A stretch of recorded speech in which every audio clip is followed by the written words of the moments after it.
हाँ, तो मेरे प्यारे बच्चों कैसे हैं आप सभी? उम्मीद करते हैं बहुत ही अच्छे होंगे, स्वस्थ होंगे, मस्त होंगे और ज़बरदस्त तरीके से अपना पढ़ाई-लिखाई कर रहे होंगे।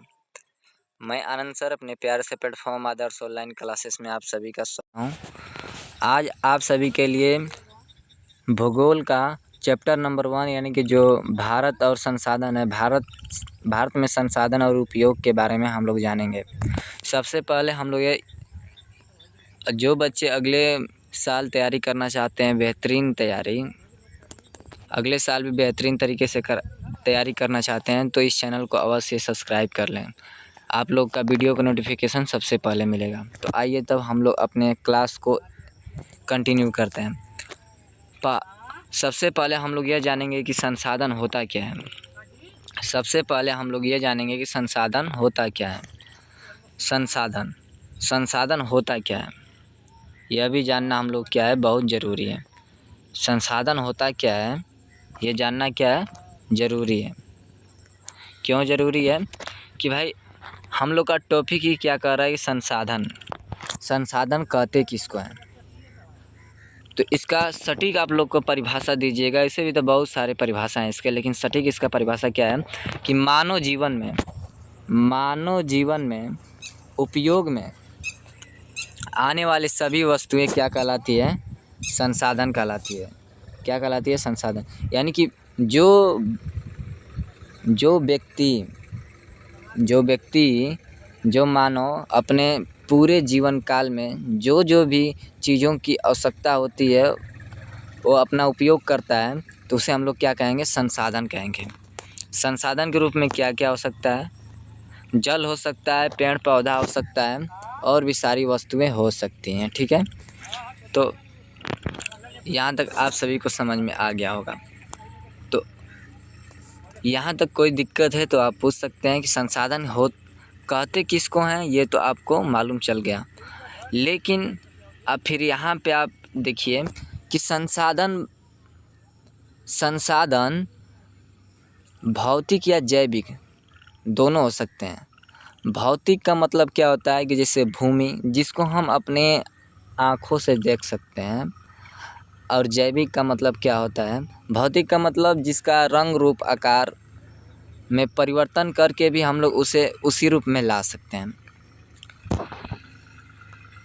तो यहाँ पे आप देख सकते हैं कि अगला हम लोग का टॉपिक क्या है। टॉपिक कह रहा है कि संसाधन भौतिक या जैविक दोनों हो सकते हैं। ठीक है, दोनों हो सकते हैं। संसाधन भौतिक या जैविक दोनों हो सकते हैं। जैसे में आप यहाँ पे देख सकते हैं जैविक दोनों हो सकते हैं। पहला क्या है, भौतिक संसाधन। भौतिक संसाधन में आप सभी का क्या आ जाएगा, भूमि आ जाएगा, मृदा आ जाएगा, जल आ जाएगा, खनिज आ जाएगा। यानी कि जिसे हम खुदाई करके भी जो हम लोग को भौतिक अवस्था में मिलेगा वो हम लोग का क्या हो जाएगा, भौतिक संसाधन। जैसे भूमि। जैविक संसाधन का मतलब क्या हो जाएगा, जिसमें जीव और जीवाश्म हो, यानी कि वनस्पति विज्ञान, जलीय जीव, वनस्पति विज्ञान और जलीय जीव और कई सारे उदाहरण हो सकते हैं। जैसे में आप इस डायग्राम के माध्यम से समझ सकते हैं कि ये क्या है, जलीय जीव है, ये क्या है, वनस्पति है, यानी कि पेड़ पौधा तो क्या हो गया, वनस्पति है। तो आप देख सकते हैं।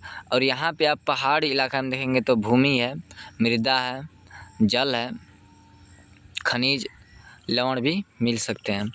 तो फिर आप सभी को जैसे में क्या हो जाएगा, जैसे में भौतिक या जैविक दोनों पदार्थ तकनीक के सहारे हैं। भौतिक और जैविक दोनों पदार्थ तकनीक के सहारे ही जीवन में उपयोगी हो पाते हैं। यानी किसी तकनीक के सहारे हम लोग क्या कर सकते हैं, उपयोग में ला सकते हैं। अगला आप लोग का एक इम्पोर्टेंट ऑब्जेक्टिव है, जिम्मरमैन ने कहा था कि संसाधन होते नहीं बनते हैं। यह बिहार बोर्ड मैट्रिक परीक्षा का वीवीआई ऑब्जेक्टिव है जो कि कई दान पूछ चुका है। तो सरकार कह रहा है कि सेवा को भी सभी संसाधन माना गया है, यानी कि सेवा आप करेंगे तो सेवा एक क्या है, संसाधन ही है। कि संसाधन किसी भी देश का आर्थिक और सामाजिक मुरुदंड है। मुरुदंड का मतलब यही होता है कि आर्थिक और सामाजिक, यानी कि दोनों की तरफ से क्या है, सटीक अथवा कि हम लोग संसाधन के ज़रिए जी पाते हैं। अब संसाधन के वर्गीकरण के बारे में पहले जान लेते हैं। आप यहाँ पे इस डायग्राम के बारे में देख रहे होंगे। इस डायग्राम के बारे में सबसे पहले क्या है, संसाधन है। संसाधन कितने प्रकार के होते हैं, तो 2 प्रकार के होते हैं। प्राकृतिक होते हैं जो कि भौतिकी, प्राकृतिक और मानव निर्मित होते हैं। जो नवीकरणीय संसाधन होता है और अनवीकरणीय संसाधन होता है। प्राकृतिक संसाधन को भी 2 भागों में बांटा गया है। प्राकृतिक संसाधन को भी कितने भागों में बांटा गया है, 2 भागों में बांटा गया है। पहला आपका संसाधन क्या है, नवीकरणीय संसाधन, और दूसरा क्या है, अनवीकरणीय संसाधन। अब उसी में जो अनवीकरणीय संसाधन है, जो ये अनवीकरणीय संसाधन है, ये तो सतत अथवा प्रवाह और जैसे जैविक 2 भागों में भी बट गया है। और जो जैविक संसाधन होता है, जैविक उसे प्राकृतिक, वनस्पत या वन्यजीव के नाम से हम लोग क्या करते हैं, इसको जानते हैं। ठीक है, वन्यजीव के नाम से क्या इसको जानते हैं। फिर मानवीय संसाधन क्या है, संरचना और अस्थायी के रूप में जो होता है मानवीय संसाधन होता है, जिसको मानव के द्वारा और मात्रक और गुणवत्ता के बारे में क्या मानवीय संसाधन बताया जाता है। यानी कि ये आपके बंटवारे के हिसाब से यहाँ पे हो गया। तो इस डायग्राम के माध्यम से आप समझ सकते हैं कि संसाधन बंटवारे के बारे में।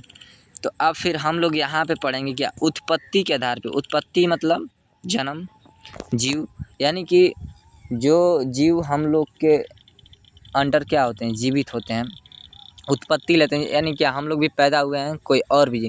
उत्पत्ति के आधार पे क्या संसाधन को कितने भागों में बांटा गया है, तो उत्पत्ति के आधार पर क्या संसाधन को 2 भागों में बांटा गया है।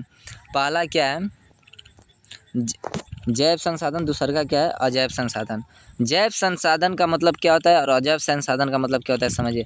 जैव संसाधन का मतलब होता है सजीव और अजैव संसाधन का मतलब क्या होता है, निर्जीव। यानी कि उत्पत्ति के आधार पे हम लोग को 2 ही संसाधन के बारे में पढ़ना है। पहला क्या है, सजीव, और दूसरा का क्या है, निर्जीव। यानी कि जैव संसाधन का मतलब क्या होता है कि यहाँ पे आप समझ सकते हैं कि जैव संसाधन का मतलब क्या होता है।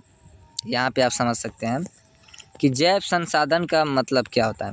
यहाँ पे जीव सभी वस्तुओं के समूह को जैव संसाधन कहते हैं। यानी कि सजीवों के सभी सजीव जो होते हैं उनके सजीव वस्तुओं के समूह को जैव संसाधन कहते हैं।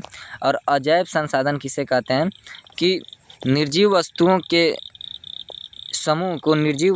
समूह को क्या कहते हैं, अजैव संसाधन कहते हैं। ठीक है, तो आप समझ सकते हैं। जैसे में यहाँ पे आप एग्जाम्पल के जरिए यहाँ पे देख सकते हैं कि ये क्या है, जैव संसाधन है और ये अजैव संसाधन है। यानी कि जिसमें जीव है, जीव किस में हो सकता है, बाघ, शेर, चीता, लोमड़ी, मनुष्य, सभी क्या हो जाए, जैव संसाधन। अजैव संसाधन मतलब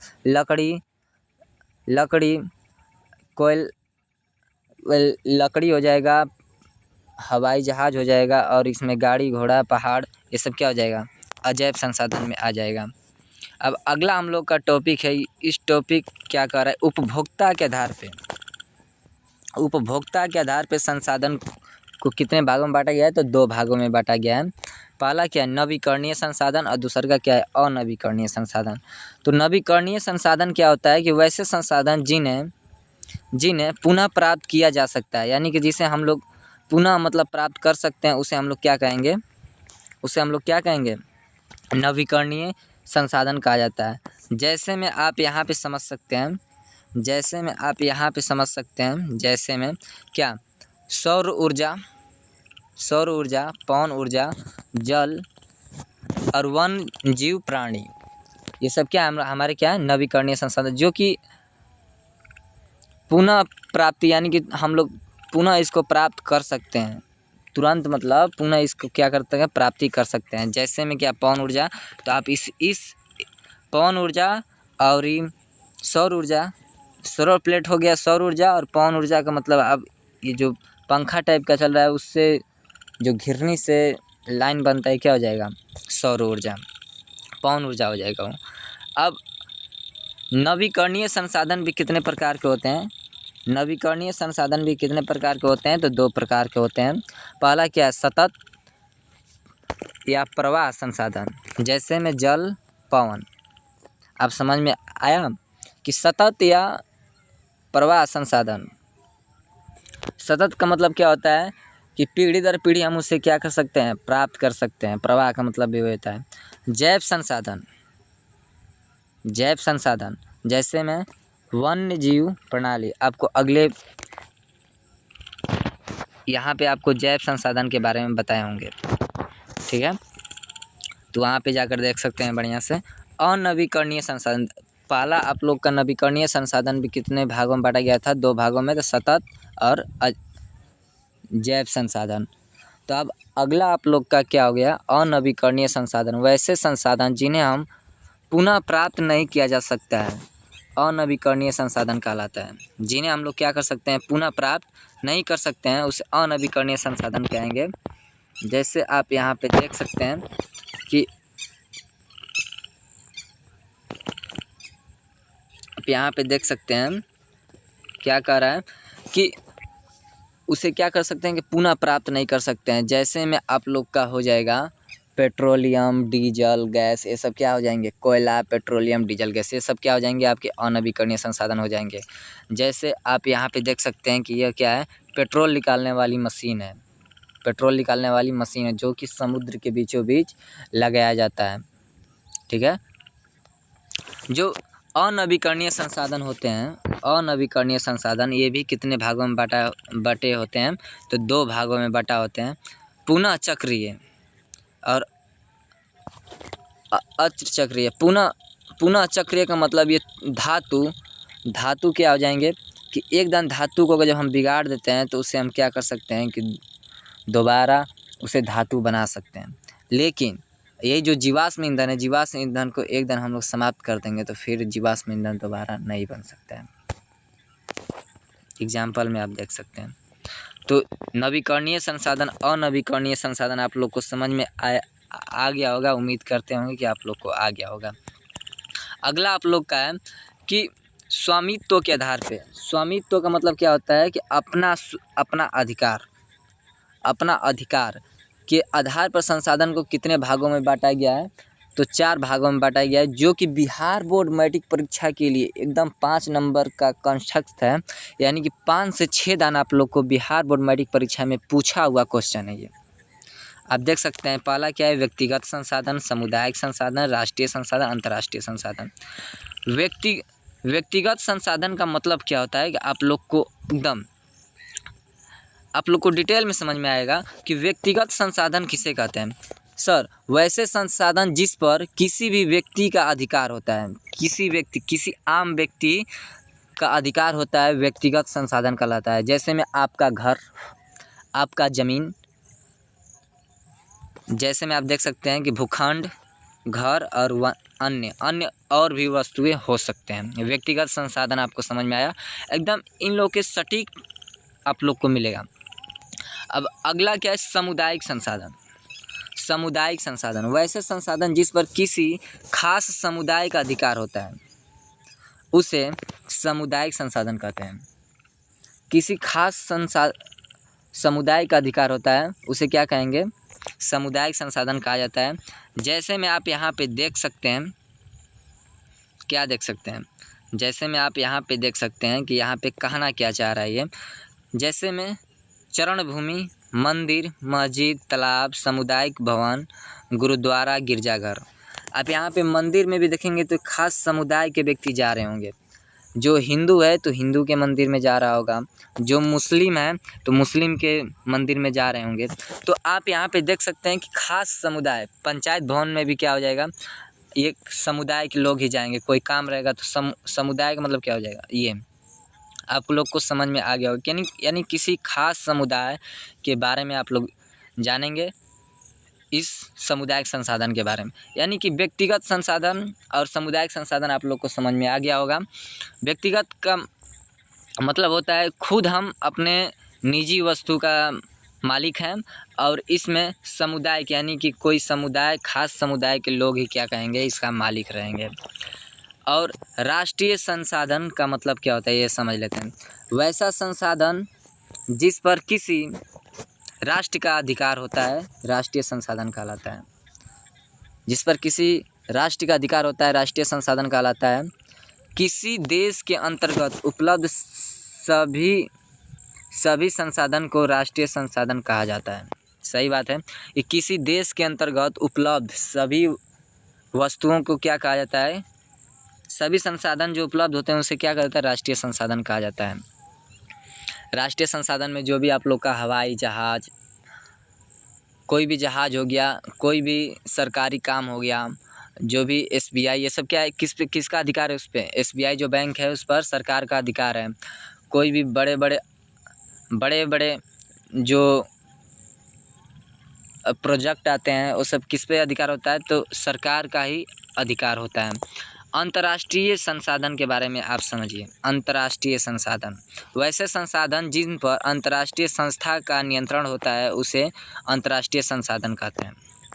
ठीक है। वैसे संसाधन जिन पर अंतर्राष्ट्रीय संस्था का निर्माण होता है उसे अंतर्राष्ट्रीय संसाधन कहते हैं। जैसे में आप यहाँ पे समझ सकते हैं कि किसी देश के तट रेखा से 200 किलोमीटर की दूरी पर तक का क्षेत्र अपमर्जक क्षेत्र कहलाता है। यानी कि अंतर्राष्ट्रीय का मतलब क्या होता है कि एक देश दूसरे देश के बीच का जो 2 किलोमीटर का जो क्षेत्र होता है उस क्षेत्र पे अंतर्राष्ट्रीय देश का क्या होता है, अधिकार होता है, जिसे अपमर्जक क्षेत्र कहते हैं। ठीक है। आपको उम्मीद कर दूँ चारों